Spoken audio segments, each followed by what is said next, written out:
Each era has its own peculiarities and its own champions. The Second World War and the decades that followed saw the explosive growth of US power. The 1970s and 80s witnessed the Japanese economic miracle. By contrast, the first 2 decades of the 21st century were dominated by the great rise of China. Over the years, for various reasons, Indians have been rather passive spectators of these events. But this is changing. India is now the world's most populous country, and according to various projections, will be 2 or 3 times more populous than China by the end of the century. India has recently overtaken the economy of its historic colonizers, the British, to become one of the world's top 5 economies. India is experiencing steady high GDP growth. Will the 2020s and the decades to come be dominated by questions about India? All the evidence suggests that it will. But reducing the causes of India's growth only to a generous demographic dividend can be misleading. What makes the Indian cause unique? What is the basis of India's growth? And how does Delhi's path differ from China's? We seek answers to these questions and many more in this episode. Welcome to the 20s Report.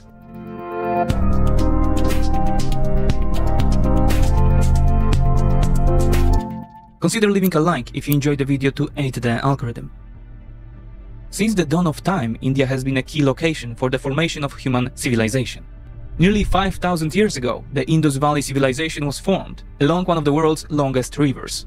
The vast Indus Delta is a very fertile area, providing excellent conditions for forming the first organized human communities.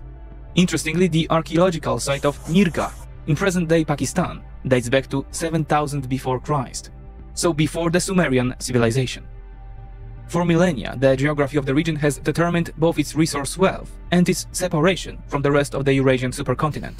To the north, the Indian subcontinent is firmly fenced off by the mighty mountain range of the Himalayas, while to the south, the tooth-shaped Indian subcontinent is washed by the waters of the Indian Ocean. It is a self-sufficient, vast area of more than 4 million square kilometers, with many internal barriers: deserts, rivers, mountains, bays, and islands. These conditions have historically led to 2 fundamental phenomena: the development of hundreds of different cultures and languages within the Indian subcontinent, which from time to time came together to form a quasi-unified entity. And secondly, the absence of frequent external interference due to geographical barriers, compared to Europe, for example. There were, of course, exceptions to this rule. For example, Alexander the Great reached India in 326 BC. There was also the Mughal invasion in the 16th century. Both armies crossed the Khyber Pass in modern Pakistan, whereas the Arabs gradually extended their influence by sea. Nevertheless, the area was generally inwardly concentrated. Everything changed with the era of geographical exploration and the arrival of the British. From 1600, with the creation of the British East India Company, London gradually subordinated the territory to its interests. It brought enormous wealth to the colonizers and was therefore called the jewel in the crown of the empire. The quest for independence had been with Indians for centuries, but it was only with the weakening of the British after the Second World War that it became a reality.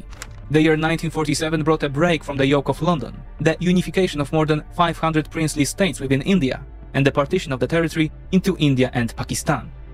India set out on its own path, but it was an extremely difficult one from the start. Delhi was at the bottom of the economic ladder. This, combined with a rapidly growing population, made the country synonymous with poverty, pollution, and lack of education. In the decades that followed, this and the conflict with Pakistan defined India's image in the eyes of the rest of the world. It also prompted millions of Indians to leave the country in search of a better life. The Indian diaspora is now one of the largest in the world. According to some sources, the number may be in excess of 30 million, taking into account people who are second or subsequent generation expatriates. There is a lot of truth in this image of India that has been painted by films such as Slumdog Millionaire. The country is still plagued by the problems mentioned above, but this image can be a symbol for India of an era that is now passing. What is the rationale for this?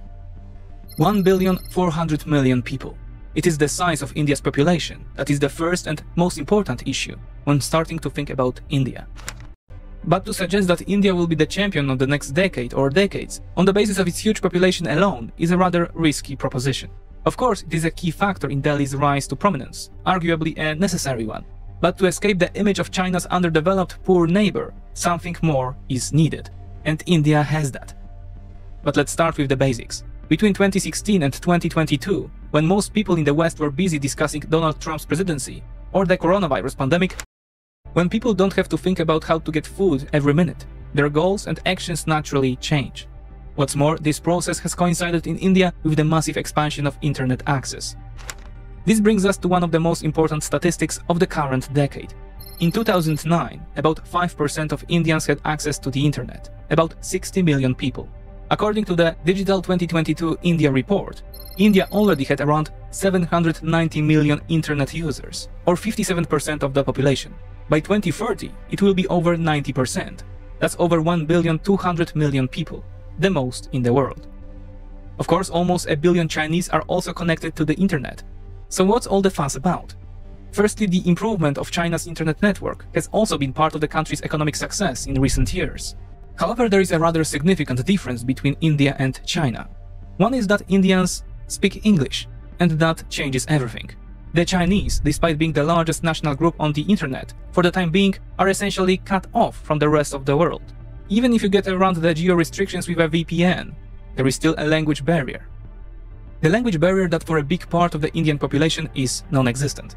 And this means that 700 million new users have joined the Western internet in the last decade, with another 500 million to follow in the next few years. Why is this so important? Because the internet is the biggest opportunities equalizer in the world. Wikipedia gives you access to the world's biggest encyclopedia. Google and YouTube are the world's biggest universities. And podcasts on Spotify let you listen to the world's most influential people in business, physics, or the media. All for free. And all in English. A teenager who went hungry every day a few years ago, for example, now has access to a knowledge base that a member of India's richest caste could only dream of 3 decades ago. Of course, the starting point is still extremely low, but now with the help of the internet and AI, breaking out of poverty and attaining at least middle-class status is no longer just a dream. There is also another aspect whose importance cannot be overlooked. The great Indian emigration, motivated by the search for a better life, was directed mainly to the United States. The children of these emigrants were already born or brought up in the US, and their drive for money, technology and business was extraordinary. This is illustrated by the representation of Indians at the top of major US companies: Alphabet, Microsoft, Novartis, Adobe, IBM. These are just the top 5 of the $27 billion plus companies headed by Indians. And yet beyond the CEO positions, there are thousands of developers, entrepreneurs, or angel investors like Naval Ravikant or Balaji Srinivasan, who serve as role models for the millions of Indians who are just getting connected to the digital world. The numbers are beginning to show the change that is taking place. In 2016, there were 452 startups in India. By 2022, there were 84,000 such companies. Combined venture capital funding of startups in 2022 and 2021 reached $64 billion, more than the entire previous 8 years, between 2012 and 2020, when $54 billion was raised. But importantly, this change is being felt not only by Indian entrepreneurs, but also by civil servants. India's tech has such a fundamental impact on the potential development of India that we need to take a moment to look at it. In 2009, not only did 5% of Indians have access to the internet, but only 17% of them had a bank account. Hundreds of millions of people were cut off from the financial system, resulting in a huge loss of productivity, tax revenue, and socio-economic development. In addition, in 2009, 400 million Indians had no identity document at all. Also in 2009, the Aadhaar system, which means foundation in Hindi, was launched, ushering in a sea change. The first of the 3 layers of India's stack, Aadhaar, is the world's largest biometric system, described by World Bank chief economist Paul Romer as the world's most advanced identity document. A few years later, Aadhaar eKYC was introduced, which is essentially an electronic authentication system. On top of this comes the second layer of the India stack, the Unified Payments Interface, or UPI for short, which is a real-time electronic payment system. Guys, don't forget to like and subscribe.